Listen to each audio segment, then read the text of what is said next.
food shortages in Australia. Hello, great to see you back on our channel. In the previous video, we talked about the current supply shortages that plague grocery stores worldwide and touched upon a few reasons this could be happening once more. If you haven't seen that video, click on the box that will appear on the upper right-hand side of your screen to watch that before continuing with this one. Today, we will be focusing solely on the food supply shortage currently affecting Australia, the land down under. A few months back, Australia faced an unprecedented weather event that brought great flooding to Queensland and New South Wales. Communities in the areas feel the impact this event has brought upon their daily lives. It has also greatly affected their access to everyday food supplies.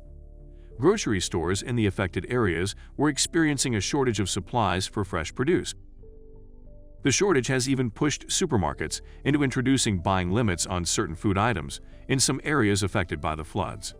But before we continue, go ahead and click the subscribe and like buttons. It takes a lot to make these videos. Your small actions tell YouTube to keep promoting our videos. Now back to the video.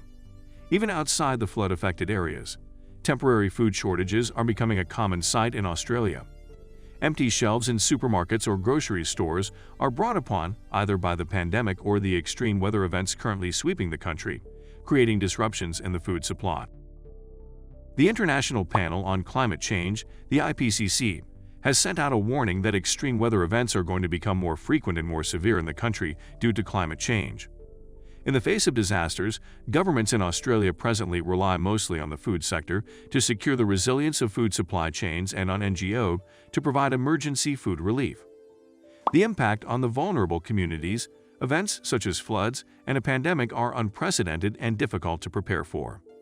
Events like these can greatly disrupt the food supply chain, affecting thousands of people's day-to-day lives by causing shortages and an abrupt increase in the price of food supplies. In the first year of the pandemic, there was an increasing demand for food relief. More and more of the population were pushed into a position of food insecurity.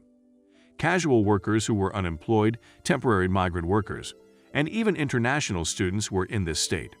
And a year later, it was found that 1 in 6 Australian adults were food insecure, and an estimated 1.2 million children were living in households that were not food secure. With the rising demand for food relief in the country happening even before the pandemic began, this clearly points to different issues currently affecting the country, such as low-income support levels. What can the government do? Governments should begin prioritizing plans to further secure the food supply chains if any shocks occur. While some governments typically have plans to manage emergency food supplies in the event of a crisis, they must also concentrate on steps that build the food system's long-term resilience to unprecedented potential events such as pandemics, climate change, or geopolitical shifts.